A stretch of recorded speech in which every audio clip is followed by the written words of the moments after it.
도둑년이 감히 이 집에 발을 들여놓아! 어머니 전 하지 않았어요. 내 방에서 나왔다며! 당장 나가! 눈보라치던 그날 밤 16살 소녀가 대문 밖으로 내던져졌습니다. 맨몸이었고 갈 곳도 없었죠. 다시는 돌아오지 마라! 계모의 차가운 목소리가 눈보라 속으로 사라졌어요. 그 소녀는 죽을 운명이었습니다.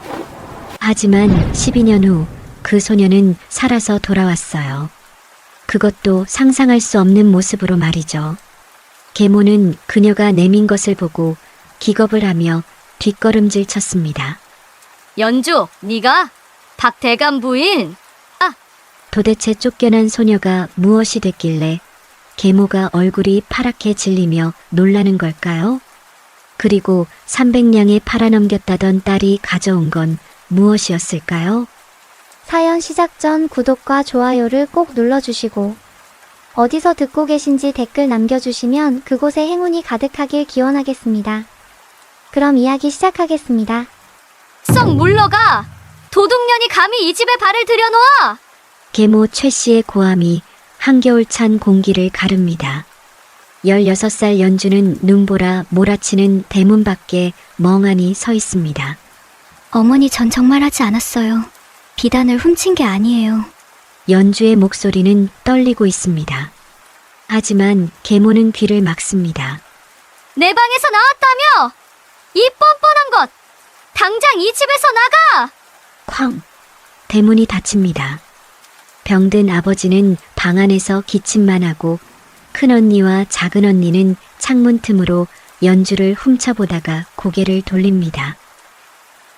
아버지, 저예요. 문 좀 열어주세요. 대답은 없습니다. 연주의 눈에서 눈물이 주르륵 흘러내립니다. 그 눈물은 뺨을 타고 내려오다가 차가운 눈송이와 뒤섞여 사라지지요. 사실 이 모든 일은 오늘 아침부터 시작되었습니다. 계모가 소리를 지르며 안채로 뛰어들어왔지요. 아니 이게 무슨 일이야! 비단이 없어졌어! 계모가 아끼던 명주 비단 세 필이 사라진 것입니다. 계모는 곧바로 연주의 방으로 달려가 옷장을 뒤지기 시작했습니다. 그리고 그 순간 옷 사이에서 명주 조각 하나가 떨어졌습니다. 이게 뭐야? 역시 내가 훔쳤구나. 아니에요. 전 정말 모르는 일이에요. 하지만 아무도 연주의 말을 믿지 않았습니다. 병든 아버지가 방에서 나와 연주를 바라봤지만 계모가 울며 매달렸습니다. 영감, 이 아이가 우리 집안 물건을 훔쳤어요. 이럴 줄 알았으면 진작에 내쫓았어야 했어요. 결국 아버지는 한숨을 깊게 쉬며 말했습니다. 연주야, 아비도 어찌할 수가 없구나. 며칠 밖에 나가 있거라. 그렇게 연주는 집에서 쫓겨났습니다. 한겨울 눈이 쏟아지는 날이었지요. 연주는 대문 앞에 한참을 서 있었습니다. 갈 곳이 없었습니다. 어머니는 연주가 어릴 때 돌아가셨고 친척이라고는 아무도 없었습니다. 눈은 점점 더 거세게 내리고 연주의 얇은 저고리는 이미 흠뻑 젖어 있었습니다. 발걸음을 떼기 시작합니다. 뒤돌아보니 자신이 태어나고 자란 집이 점점 멀어집니다. 창문에 불빛이 켜져 있고 굴뚝에서는 연기가 피어오르지요. 따뜻한 아랫목에는 계모와 언니들이 앉아 있겠지만 그곳에 연주의 자리는 없습니다. 얼마나 걸었을까요? 연주는 성문 밖까지 나왔습니다. 이곳은 한양에서 가장 외진 곳이지요. 주막 하나가 멀리 보이지만 연주에게는 주막에 들어갈 돈도 없습니다. 이대로 얼어 죽는 건 아닐까? 그때였습니다. 눈 쌓인 길 한쪽에 사람이 쓰러져 있는 게 보였습니다. 연주는 놀라 달려갑니다. 노인이었습니다. 흰 수염을 기른 노인이 눈 속에 파묻혀 있었지요. 어르신, 어르신. 연주가 흔들자 노인이 희미하게 눈을 뜹니다. 노인의 입술은 새파랗게 질려 있고 온몸이 얼음장처럼 차갑습니다. 이대로 두면 분명 얼어 죽을 것입니다. 연주는 잠시 망설입니다. 자신도 갈 곳이 없는 처지인데 남을 도울 여유가 있을까요? 하지만 연주는 곧 결심합니다. 사람이 눈앞에서 죽어가는데 그냥 지나칠 수는 없습니다. 연주는 자신이 입고 있던 겉옷을 벗어 노인을 감쌉니다. 그리고 이를 악물고 노인을 업고 일어섭니다. 조금만 버티세요. 연주는 멀리 보이는 주막을 향해 걷기 시작합니다. 한 걸음 한 걸음이 천근만근이지요. 눈은 계속 내리고 바람은 연주의 뺨을 때립니다. 하지만 연주는 멈추지 않습니다. 마침내 주막 앞에 도착했습니다. 저기요, 사람 살려주세요. 주막 주인이 문을 열고 놀란 표정을 짓습니다. 이게 무슨 일이야? 이 어르신이 눈 속에 쓰러져 계셨어요. 제발 방 하나만 빌려주세요. 주인은 연주를 위아래로 훑어봅니다. 젖은 옷, 떨리는 몸, 그리고 텅 빈 주머니. 돈 없으면 안 돼. 연주는 애걸합니다. 제발이요. 이 어르신이 죽어요. 주인은 한숨을 쉽니다. 하지만 연주의 간절한 눈빛을 보고는 결국 말합니다. 에휴, 알았어. 창고 옆 작은 방 하나 있어. 거기 들어가. 감사합니다. 정말 감사합니다. 연주는 노인을 작은 방으로 옮깁니다. 방은 좁고 춥지만 그래도 눈바람을 피할 수는 있지요. 연주는 밤새 노인 곁을 지킵니다. 자신은 추워 떨면서도 노인을 돌봅니다. 새벽이 밝아올 무렵 노인이 천천히 눈을 뜹니다.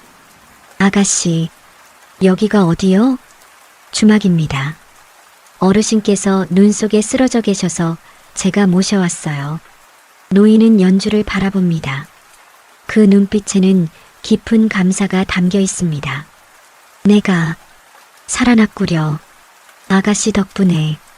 노인은 연주의 손을 꽉 잡습니다. 생명의 은인이요. 이 은혜를 어찌 갚아야 할지. 연주는 고개를 저었습니다. 괜찮으세요? 사람이 사람을 돕는 건 당연한 일이에요. 노인은 한참 동안 말없이 연주를 바라보다가 조용히 물었습니다. 아가씨, 혹시 혼처가 정해졌소? 연주는 당황했습니다. 예, 아니, 아직은요. 노인의 얼굴에 희미한 미소가 번집니다. 그렇다면 며칠 후에 내가 다시 찾아뵙겠소. 노인은 천천히 일어납니다. 그리고 품에서 작은 주머니를 꺼내 연주에게 건넵니다. 이건 약소하지만 사래요. 아니에요. 전 그런 거 바라고 한 게 아니에요. 하지만 노인은 강하게 연주의 손에 쥐어줍니다. 그럼 더욱 받아야지요. 은혜를 바라지 않고 베푼 사람이니까요. 노인은 주막을 나섭니다. 아침 햇살이 눈 쌓인 거리를 비춥니다. 연주는 주머니를 열어봅니다. 은자 몇 냥이 들어 있습니다. 집으로는 돌아갈 수 없습니다. 갈 곳도 의지할 사람도 없지요. 하지만 한 가지는 확실합니다. 자신은 결백하고 언젠가는 진실이 밝혀질 것이라는 것. 그리고 그때까지 살아남아야 한다는 것. 연주는 고개를 듭니다. 눈 내린 거리는 하얗게 빛나고 있습니다. 새로운 하루가 시작됩니다. 2장 마이너스 중매와 탐욕. 닷새가 흘렀습니다. 연주는 노인이 준 은자로 작은 방 하나를 얻어 지내고 있었습니다. 하루하루 바느질 품을 팔아 근근히 살아가지요. 하지만 은자는 점점 바닥을 드러내고 연주는 막막했습니다. 그날 오후 주막 주인이 연주를 찾아왔습니다. 아가씨, 누가 찾아왔어요? 문을 열자 며칠 전 그 노인이 서 있었습니다. 하지만 이번에는 달랐습니다. 화려한 비단 두루마기를 입고 옥으로 만든 각근을 하고 계셨지요. 뒤에는 하인 둘이 따라와 있었습니다. 아가씨, 그동안 안녕하셨소? 연주는 깜짝 놀라 절을 올립니다. 어르신, 이렇게 찾아주시다니. 노인은 방으로 들어와 자리에 앉았습니다. 이제야 제대로 인사를 드리오. 나는 한양 북촌에 사는 박규서라 하오. 영의정을 지낸 늙은이지요. 연주는 숨이 멎는 듯 했습니다. 영의정이라면 나라에서 가장 높은 벼슬 아닙니까? 그런 분을 자신이 구했다니. 소인이 감히. 박대감은 손을 저었습니다. 아가씨 덕분에 목숨을 건졌소. 그날 밤 나는 변복을 하고 인재를 찾아다니던 중이었지요. 우리 집안의 며느리감을 찾고 있었소. 연주는 고개를 들었습니다. 박대감은 따뜻한 눈빛으로 연주를 바라봅니다. 그런데 아가씨를 만났소. 자신도 쫓겨나 갈 곳이 없으면서 남을 돕는 그 마음. 바로 그것이 우리 집안에 필요한 덕목이요.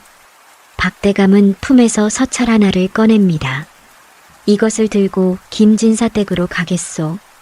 중매를 청하려 하오. 연주는 황급히 손사래를 칩니다. 안 됩니다. 저는 도둑 누명을 쓰고 쫓겨난 몸이에요.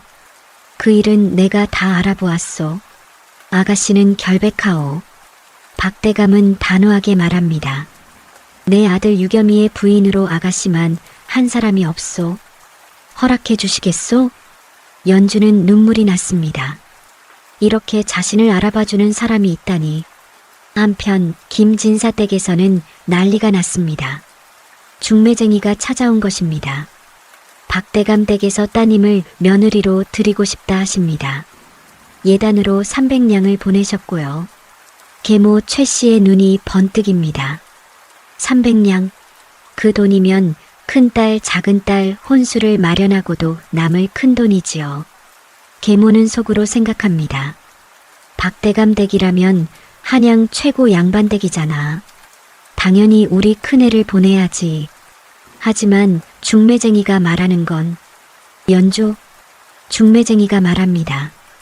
대감 어르신께서 막내 따님을 직접 만나보셨다 하십니다. 계모는 이를 갈았습니다. 쫓아낸 그 애를 박대감 댁 며느리로? 말도 안 돼. 하지만 300냥이라는 돈이 눈앞에 아른거립니다. 계모는 재빨리 계산합니다. 박대감 댁이 아무리 좋아도 연주를 보내면 나중에 우리가 무시당할 거야. 차라리 300냥만 받고 멀리 시집 보내는 게 낫지. 계모는 환하게 웃으며 말합니다. 그러하시다면 우리 막내를 보내겠습니다. 중매쟁이는 기뻐하며 300냥이 든 괴를 내려놓습니다. 계모는 그 괴를 얼른 안방으로 들입니다. 그날 밤 계모는 큰딸 작은딸을 불러 속삭입니다. 너희들은 이 돈으로 좋은 혼처를 구할 거야. 연주, 그 애는 멀리 보내면 그만이지. 큰딸이 걱정스레 묻습니다. 하지만 어머니, 박대감 댁이라면. 걱정 마. 300냥이면 충분해. 연주 같은 애가 양반댁 며느리 노릇을 제대로 하겠어? 곧 쫓겨날 거야. 계모는 300냥을 쓰다듬으며 흐뭇해합니다. 자신이 얼마나 큰 실수를 하는지도 모른 채 말이지요. 며칠 후 연주는 집으로 돌아오라는 전가를 받았습니다. 가슴이 두근거렸습니다. 혹시 아버지가 자신을 용서해 주신 걸까요? 하지만 집에 도착하자 계모가 차가운 얼굴로 맞이합니다. 혼례 준비해라. 열흘 후에 시집간다. 예. 계모는 냉소를 띱니다. 박대감 댁에서 널 달라더구나. 300냥을 받았으니 너도 값은 한 셈이지. 연주는 가슴이 철렁했습니다. 계모의 말투에는 조금의 애정도 없었습니다. 자신은 300냥에 팔려가는 것입니다. 혼례 준비는 초라했습니다. 계모는 연주에게 가장 낡은 혼례복을 주었고 혼수품이라고는 낡은 이불 한 채뿐이었습니다. 혼례날 아침 연주는 아버지를 만났습니다. 아버지는 여전히 기침을 하시며 창백한 얼굴로 누워 계셨지요. 아버지, 연주야. 아비가 미안하구나. 아버지는 연주의 손을 잡았습니다. 하지만 그 손은 힘이 없었습니다. 계모가 방으로 들어오자 아버지는 말을 잇지 못했습니다. 됐어. 이제 가마타야지. 계모는 연주를 밖으로 내보냅니다. 그리고 연주의 귀에 속삭입니다. 너를 300냥에 넘긴다. 내가 그동안 먹고 산 값이니 감사히 여겨라. 연주는 가슴이 무너졌습니다. 자신은 돈에 팔려가는 것이구나. 홀레복을 입고 가마에 오르지만 연주의 눈에는 눈물만 가득합니다. 가마 안에서 연주는 생각합니다. 어떤 집일까? 300냥이면 큰 돈인데 아마도 늙은 양반의 후처로 가는 것이겠지. 두려움과 슬픔이 교차하는 가운데 가마는 한양 북촌을 향해 달려갑니다. 계모는 대문 앞에서 300냥이 든 궤를 쓰다듬으며 흐뭇한 표정을 짓지요. 이제 큰애 작은애 시집보낼 돈은 마련했어. 계모는 자신이 얼마나 어리석은 선택을 했는지 꿈에도 모릅니다. 300냥에 팔아넘긴 딸이 곧 천금의 가치를 지닌 보배가 될 것이라는 사실을 말입니다. 가마는 계속 달립니다. 연주의 새로운 인생을 향해, 그리고 계모의 후회를 향해서 말이지요. 3장 마이너스 첫 번째 반전. 가마가 멈춰섰습니다. 연주는 떨리는 손으로 발을 내딛습니다. 그리고 고개를 드는 순간 숨이 멎었습니다. 눈앞에 펼쳐진 광경은 상상을 초월했습니다. 100칸이 넘는 거대한 기와집, 정갈하게 손질된 정원, 줄지어 서 있는 하인들. 대문에는 금빛 현판이 걸려 있고 기둥마다 화려한 단청이 그려져 있었지요. 이곳이 제가 올 곳인가요? 연주가 떨리는 목소리로 묻자 나인이 공손히 답합니다. 세마님, 어서 안으로 드십시오. 대감마님께서 기다리고 계십니다. 마님? 나를 마님이라고? 연주는 믿을 수가 없었습니다. 자신은 300냥에 팔려온 것이 아니었나요? 나인들의 안내를 받아 안채로 들어갑니다. 복도마다 비단 병풍이 펼쳐져 있고 마루는 빛이 날 정도로 닦여 있습니다. 큰 방 앞에 도착했습니다. 문이 열리고 그날 눈밭에서 구했던 노인이 환한 미소로 연주를 맞이합니다. 오셨구려, 며느리. 연주는 그제야 깨달았습니다. 그날 밤 주막에서 만난 노인, 그분이 바로 이 집의 대감이었습니다. 어르신, 그날 그분이. 박대감은 고개를 끄덕입니다. 그렇소. 이제야 제대로 인사를 드리오. 나는 이 집 대감 박규서라 하오. 연주는 황급히 큰 절을 올립니다. 박대감은 연주를 일으켜 세웁니다. 그날 아가씨께서 베푸신 은혜, 평생 잊지 못할 것이오. 자신도 쫓겨나 갈 곳이 없으면서 남을 구하는 그 마음. 바로 우리 집안에 필요한 덕목이었소. 그때 옆방에서 부드러운 목소리가 들려옵니다. 대감, 새 며느리가 왔나요? 문이 열리고 품이 있는 부인이 나타납니다. 박대감의 부인, 연주의 시어머니였지요. 어머, 정말 고운 아이로구나. 시어머니는 연주의 손을 잡으며 따뜻하게 말합니다. 대감어른께서 며느리감을 직접 찾아다니셨지요. 착하고 어진 아이를 원하셨는데 바로 당신이구려. 연주는 눈물이 났습니다. 태어나서 처음으로 이렇게 따뜻한 말을 듣습니다. 계모에게는 한 번도 들어보지 못한 말이었지요. 자, 이제 신랑을 만나봐야지. 시어머니의 손에 이끌려 건너방으로 갑니다. 문이 열리자 한 청년이 책상 앞에 앉아 있었습니다. 25쯤 되어 보이는 준수한 선비였습니다. 청년이 일어나 공손히 절을 올립니다. 부인을 뵙습니다. 저는 박유겸이라 합니다. 연주도 황급히 절을 올립니다. 유겸은 연주를 부드러운 눈빛으로 바라봅니다. 부인께서 아버님의 생명을 구하셨다 들었습니다. 이 은혜 평생 갚겠습니다.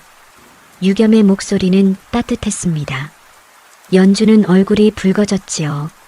그날 밤 연주는 자신에게 주어진 방에 들어갔습니다. 방은 넓고 화려했습니다. 비단 이불, 옥으로 만든 베개, 화려한 농이 놓여 있었지요. 연주는 이 모든 것이 꿈만 같았습니다. 나는 팔려온 줄 알았는데. 연주는 창밖을 바라봅니다. 달빛이 정원을 비추고 있습니다. 저 멀리 자신이 자란 집이 있겠지요. 하지만 그곳에는 더 이상 연주의 자리가 없습니다. 며칠이 지났습니다. 연주는 조금씩 이 집에 익숙해져 갔습니다. 시어머니는 연주에게 집안 살림을 가르쳐 주셨고, 시아버지는 책을 읽어 주셨습니다. 어느 날 아침 유겸이 연주에게 말했습니다. 부인, 정원을 산책하시겠습니까? 둘은 함께 정원을 걸었습니다. 봄꽃이 피어나고 새들이 지저깁니다. 유겸은 조용히 말을 꺼냅니다. 부인께서 겪으신 일을 들었습니다. 집에서 쫓겨나셨다고. 연주는 고개를 숙입니다. 유겸은 연주의 손을 잡습니다. 여기는 부인의 집입니다. 이제 누구도 부인을 쫓아낼 수 없습니다. 연주는 눈물을 흘렸습니다. 유겸은 그런 연주를 가만히 안아줍니다. 저도 어릴 적 어머니를 잃었습니다. 외로움이 무엇인지 압니다. 이제 함께 있으니 더 이상 외롭지 않습니다. 연주는 처음으로 진정한 가족의 온기를 느꼈습니다. 이곳은 자신이 팔려온 곳이 아니라 진심으로 환영받은 곳이었습니다. 그날 밤 연주는 생각했습니다. 계모는 자신을 300냥에 팔아넘겼다고 했지요. 하지만 박대감 댁에서는 자신을 천금같이 귀한 며느리로 맞아준 것입니다. 같은 300냥이었지만 계모에게는 딸을 파는 돈이었고 박대감에게는 보배를 맞이하는 예단이었습니다. 연주는 창밖을 바라봅니다. 달은 여전히 밝게 빛나고 있습니다. 저 달빛 아래 계모는 무슨 생각을 하고 있을까요? 아마도 300냥을 세며 흐뭇해하고 있겠지요. 하지만 계모는 아직 모릅니다. 자신이 얼마나 큰 실수를 했는지, 그리고 그 대가가 얼마나 클지를 말입니다. 연주는 조용히 다짐합니다. 이곳에서 잘 살아가자. 그리고 언젠가 당당하게 돌아가자. 새로운 삶이 시작된 것입니다. 사장 마이너스 따뜻한 시댁. 봄이 깊어갈수록 연주는 이 집에 더 깊이 뿌리 내려갔습니다. 처음에는 모든 것이 낯설고 조심스러웠지만 이제는 조금씩 편안해지기 시작했지요. 어느 날 아침 시어머니가 연주를 부르셨습니다. 얘야, 이리 와서 앉아보렴. 연주는 시어머니 앞에 무릎을 꿇고 앉습니다. 시어머니는 연주의 손을 잡으며 말씀하십니다. 내가 우리 집에 온 지 한 달이 되었구나. 그동안 잘 지켜봤단다. 연주는 긴장했습니다. 혹시 자신이 실수한 게 있을까요? 넌 참 착한 아이구나. 아침마다 대감 어른께 문안 인사드리고 하인들에게도 따뜻하게 대하지. 어제는 부엌 아주머니가 다쳤을 때 직접 약을 발라주더구나. 시어머니는 연주를 꼭 안아주셨습니다. 대감 어른의 눈은 틀리지 않았어. 내가 바로 우리 집에 필요한 며느리란다. 연주는 눈물을 흘렸습니다. 시어머니의 품은 따뜻했습니다. 돌아가신 친어머니의 온기가 느껴지는 듯 했지요. 어머님, 감사합니다. 이 집이 내 집이란다. 편하게 지내렴. 그날 오후 유겸이 연주를 서재로 불렀습니다. 책상 위에는 책들이 가득 쌓여 있었지요. 부인, 글을 아십니까? 연주는 고개를 끄덕입니다. 조금은 압니다. 어머니께서 살아계실 때 가르쳐 주셨어요. 유겸은 기뻐하며 책 한 권을 꺼냅니다. 그럼 함께 책을 읽읍시다. 부부가 함께 학문을 논하면 좋지 않겠습니까? 둘은 함께 책을 읽기 시작했습니다. 유겸은 연주가 이해하지 못하는 부분을 친절히 설명해 주었고, 연주도 자신의 생각을 조심스럽게 말했습니다. 부인은 총명하십니다. 한번 들으면 바로 이해하시니까요. 유겸의 칭찬에 연주는 얼굴이 붉어졌습니다. 날이 갈수록 두 사람은 가까워졌습니다. 아침에는 함께 정원을 산책하고, 낮에는 함께 책을 읽고, 저녁에는 차를 마시며 이야기를 나눴지요. 어느 날 저녁 유겸이 연주에게 물었습니다. 부인, 과거 이야기를 해주시겠습니까? 어떻게 잘하셨는지 궁금합니다. 연주는 잠시 망설였습니다. 계모 이야기를 하자니 마음이 아팠습니다. 하지만 유겸의 진심 어린 눈빛을 보니 숨기고 싶지 않았습니다. 제 어머니는 제가 10살 때 돌아가셨어요. 그 후 아버지께서 재혼하셨지요.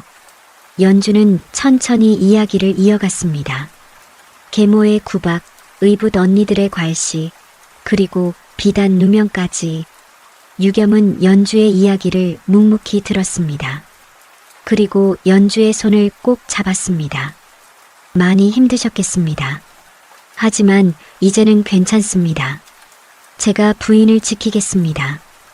연주는 유겸의 품에 안겼습니다. 따뜻했습니다.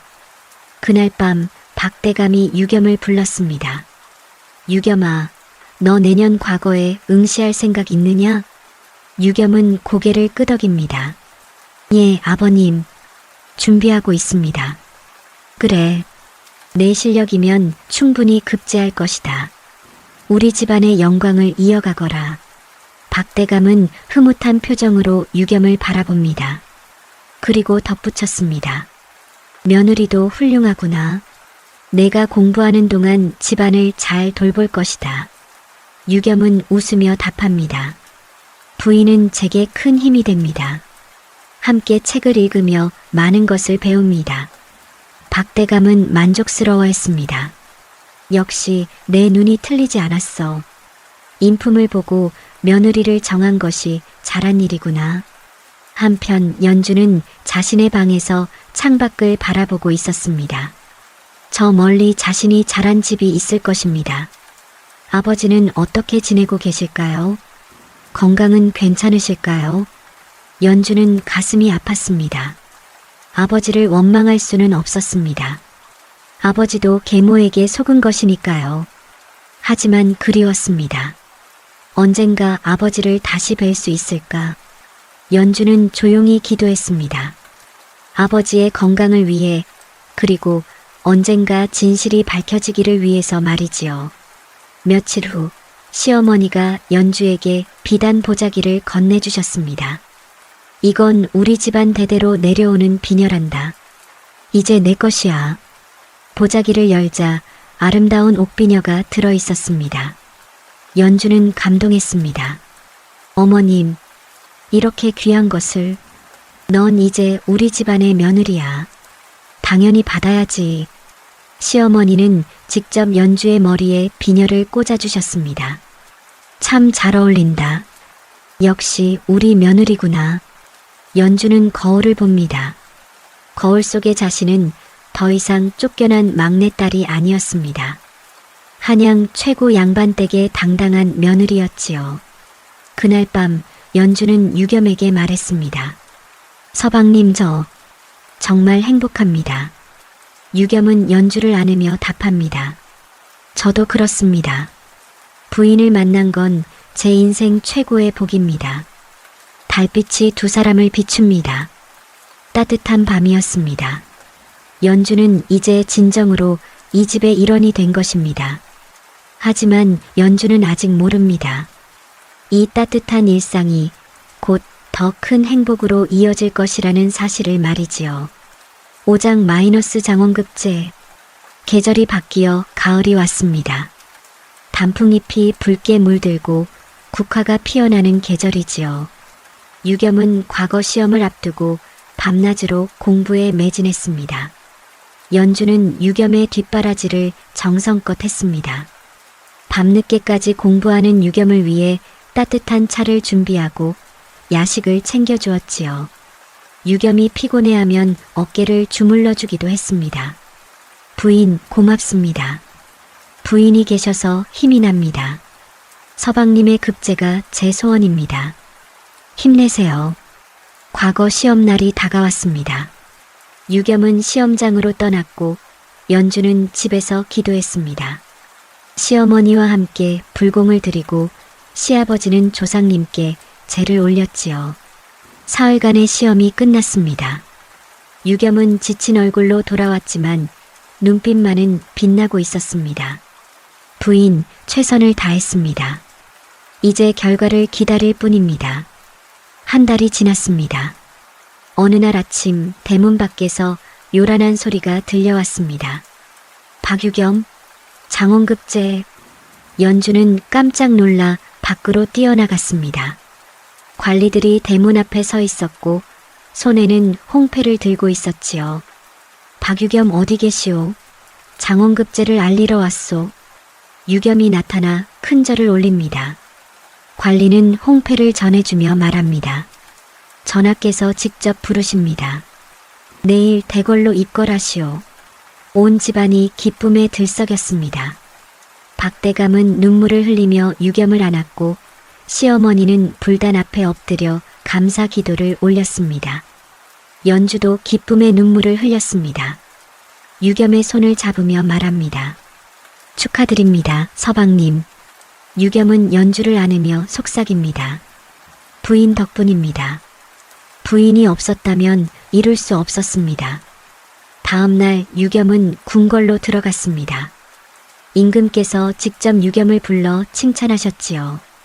경의 글은 참으로 훌륭하였소. 특히 백성을 사랑하는 마음이 글 속에 가득했소. 임금은 유겸에게 정육품 벼슬을 내리셨습니다. 겨우 25의 나이에 파격적인 승진이었지요. 집으로 돌아온 유겸은 가족들에게 소식을 전했습니다.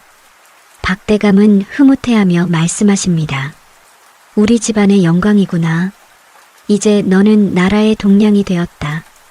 그날 밤 잔치가 벌어졌습니다. 친척들이 모여들었고 마을 사람들도 축하하러 왔습니다. 모두가 박유겸의 장원급제를 기뻐했지요.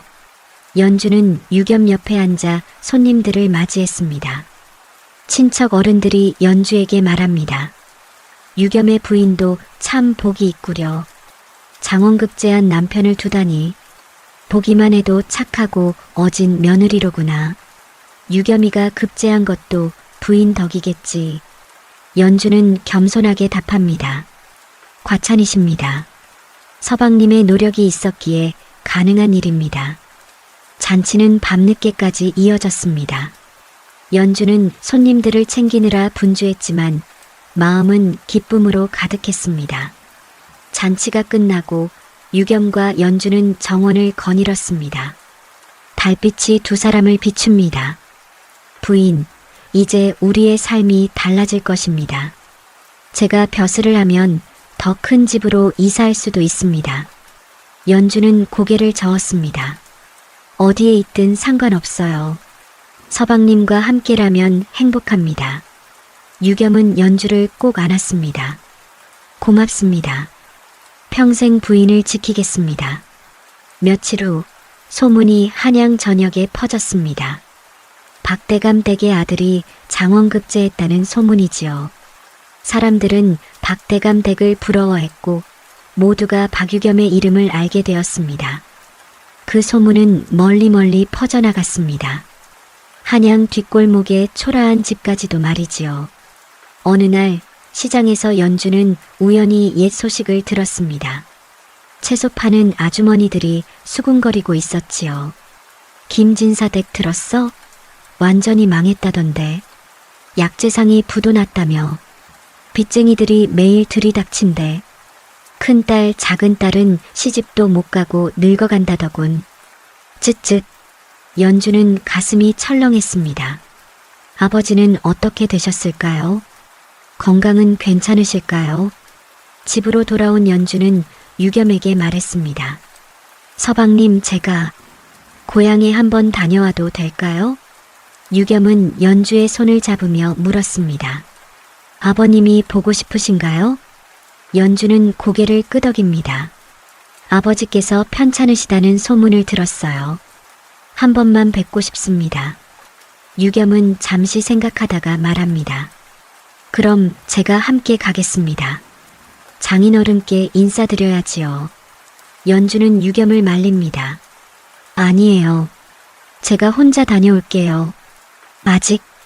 아직은 때가 아닌 것 같아요. 유겸은 연주의 마음을 이해했습니다. 알겠습니다. 하지만 혼자 가시면 안 됩니다. 하인들을 데리고 가세요. 연주는 고개를 저었습니다. 화려하게 가고 싶지 않아요. 조용히 다녀올게요. 결국 유겸은 연주의 뜻을 따르기로 했습니다. 다만 연주에게 은자 몇 냥을 쥐어주었지요. 아버님께 드리세요. 사위가 올린 작은 정성이라고요. 연주는 고맙게 받았습니다. 그리고 마음속으로 다짐했습니다. 아버지를 뵙고 그리고 진실을 밝혀야겠어. 하지만 연주는 아직 모릅니다. 자신이 돌아갈 때 계모가 얼마나 놀랄지를 말이지요. 6장 마이너스 귀향의 결심. 2년이 흘렀습니다. 유겸은 벼슬이 올라 정삼품 통운대부가 되었고 박대감 댁은 한양에서 가장 존경받는 집안이 되었습니다. 임금께서도 유겸을 아끼셨고 조정 대신들도 유겸의 능력을 인정했지요. 연주는 이제 명실상부한 양반댁 마님이 되었습니다. 시어머니로부터 집안 살림을 모두 맡았고 하인들을 잘 관리하며 집안을 이끌었지요.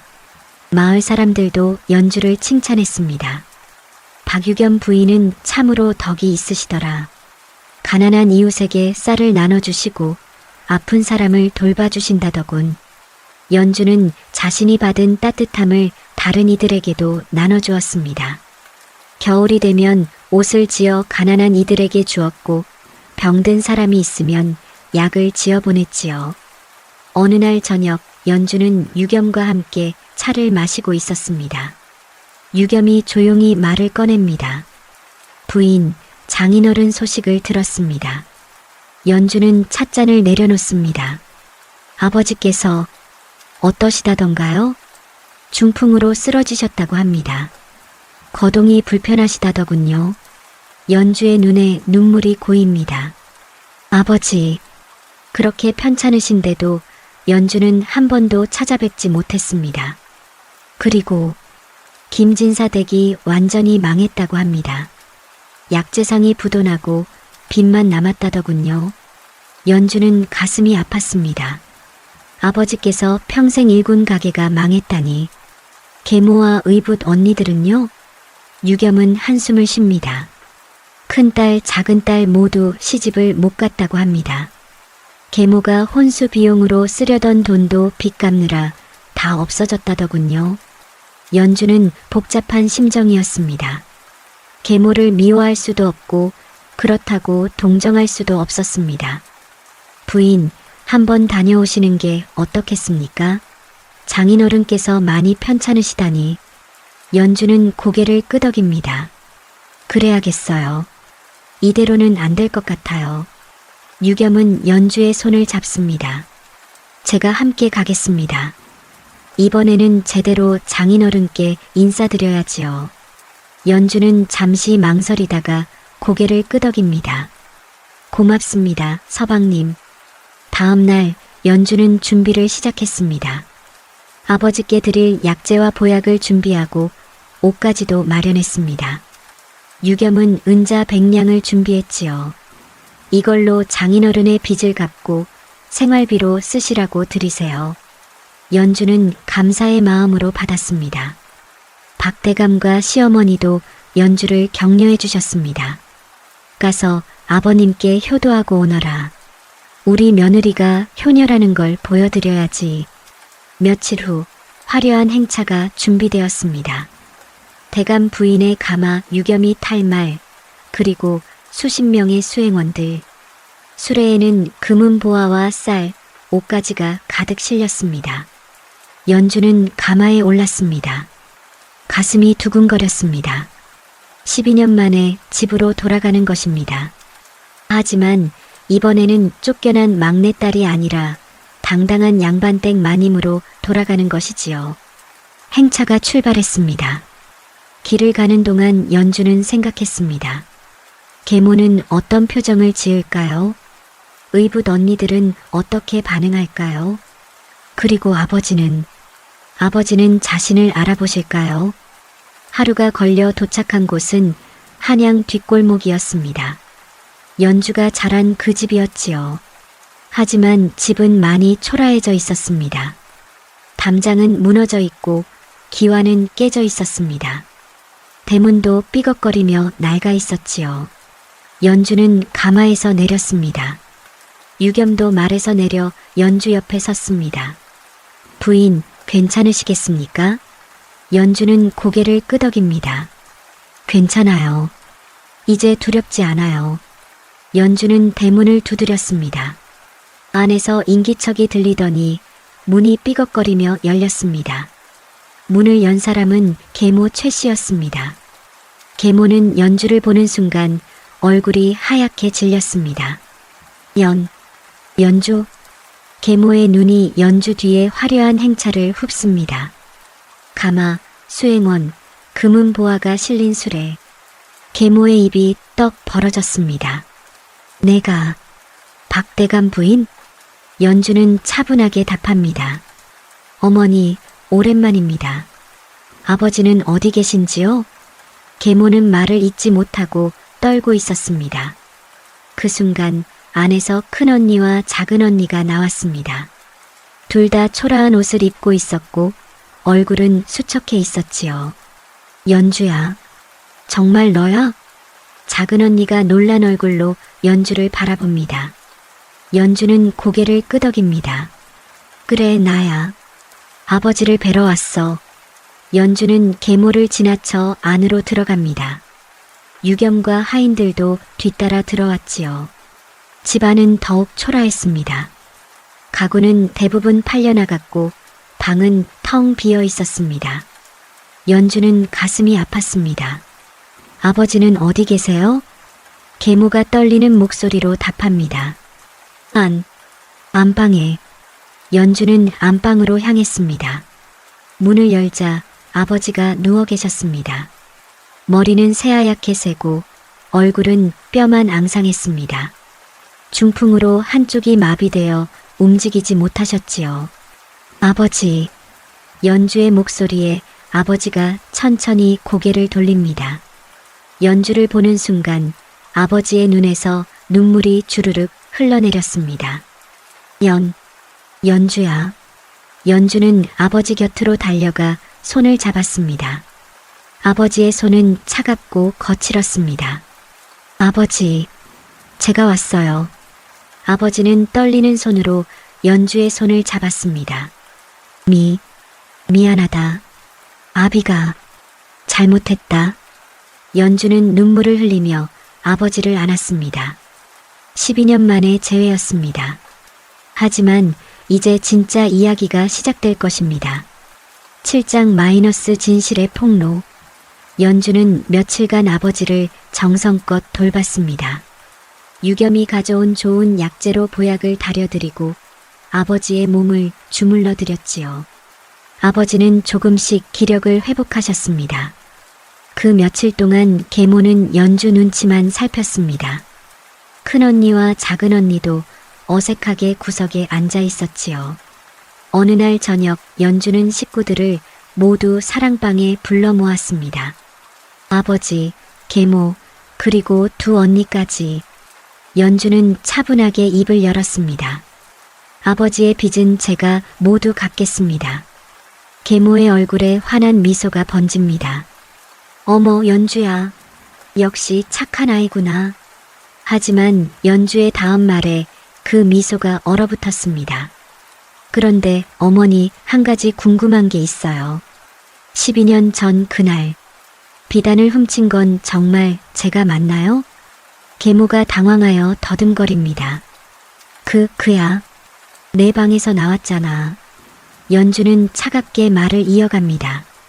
제 방에서 나온 명주 조각. 누가 넣어둔 건가요? 그 순간 작은 언니가 와락 울음을 터뜨렸습니다. 연주야, 미안해. 정말 미안해. 모두가 작은 언니를 바라봅니다. 작은 언니는 흐느끼며 말을 이어갑니다. 비단을 훔친 건 저였어요. 친구들에게 자랑하고 싶어서. 그런데 어머니께 들키고 어머니께서 연주 언니 방에 증거를 넣으라고 하셨어요. 아버지는 충격에 떨립니다. 뭐라고? 계모는 얼굴이 새하얗게 질려 말을 잇지 못합니다. 연주는 침착하게 물었습니다. 어머니, 사실인가요? 계모는 바닥에 주저앉았습니다. 나는 그냥. 큰언니도 울먹이며 말합니다. 어머니, 어떻게 그러실 수가. 아버지는 분노로 떨었습니다. 최 씨, 이게 무슨 짓이오? 계모는 변명을 늘어놓습니다. 영감, 그때는 어쩔 수 없었어요. 작은 애가 실수를 해서. 연주는 어차피 전처소생이니. 연주는 계모의 말을 끊었습니다. 그래서 저를 내쫓으신 거군요. 그리고 300냥 받고 시집 보내신 거고요. 계모는 급히 말합니다. 연주야, 그건 오해야. 어머니도 너를 위해서요? 연주의 목소리는 차가웠습니다. 어머니는 저를 300냥에 팔아넘기셨다고 하셨어요. 제가 그동안 먹고 산 값이라고요. 아버지가 소리칩니다. 300냥? 계모는 땀을 흘리며 변명합니다. 그건 박대감 댁에서 예단으로 준 거예요. 연주는 고개를 끄덕입니다. 맞아요. 박대감 댁에서는 저를 귀한 며느리로 맞이하셨어요. 300냥은 예단이었지요. 연주는 일어서서 창밖을 바라봅니다. 하지만 어머니께서는 그 돈을 무엇에 쓰셨나요? 큰언니, 작은언니, 혼수 마련하려고 하셨죠? 계모는 대답하지 못합니다. 연주는 말을 이어갑니다.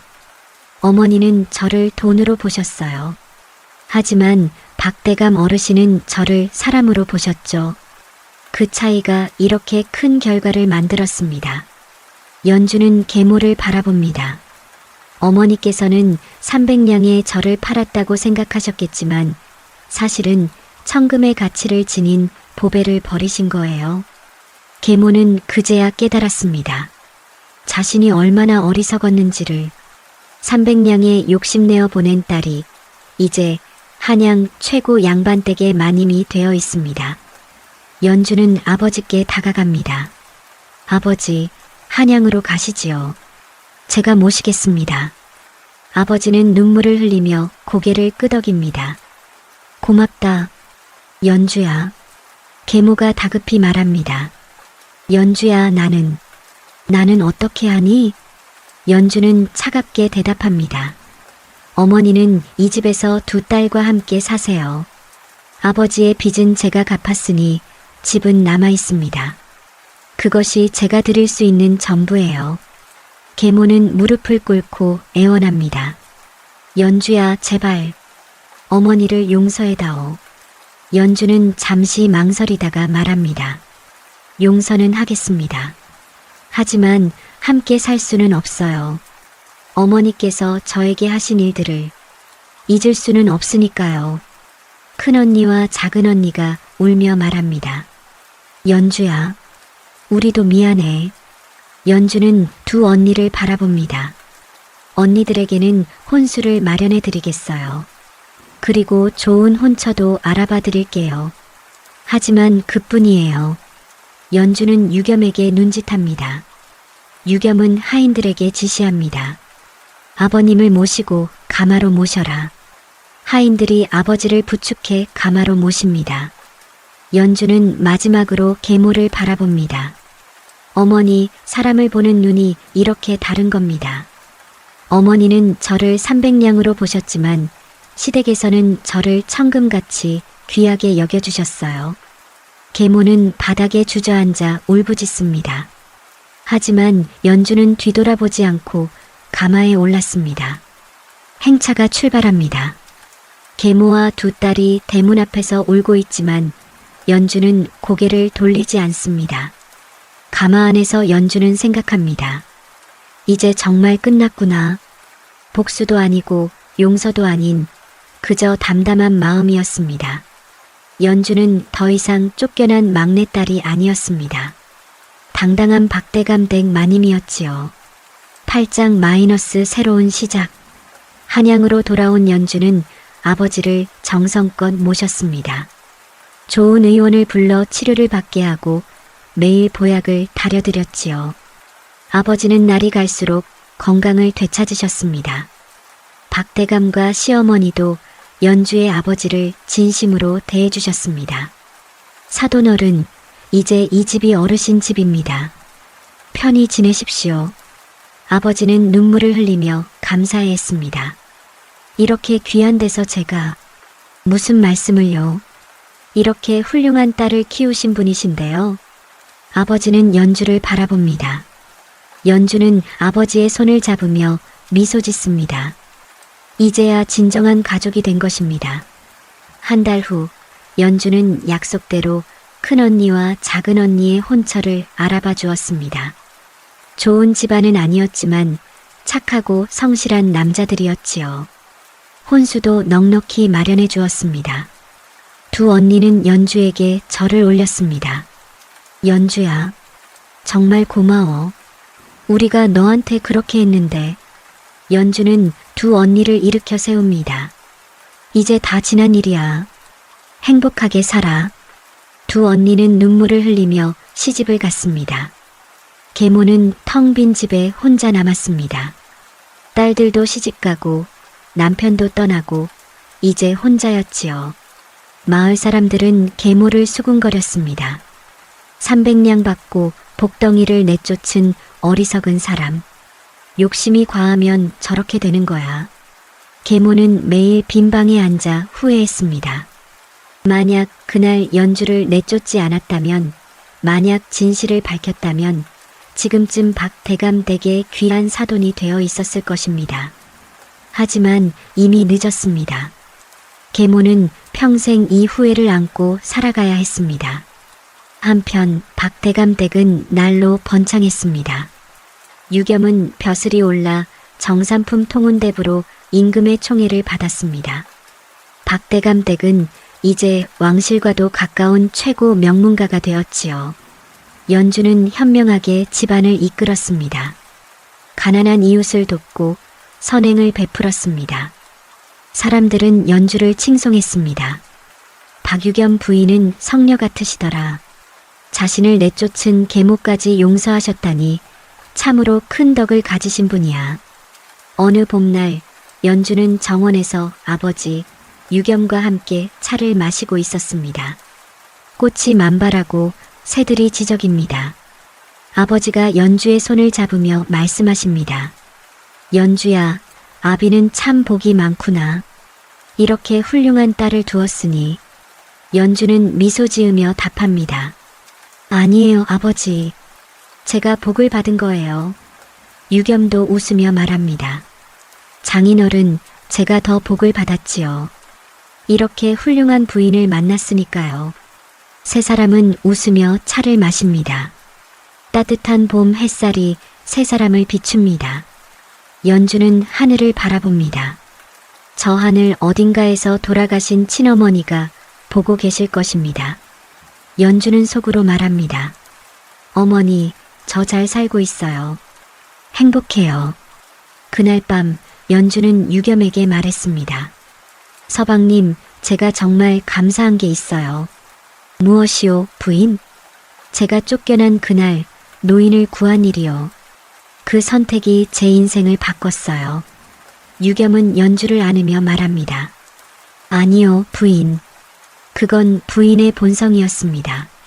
선한 마음을 가진 사람은 언젠가 반드시 복을 받게 되어 있어요.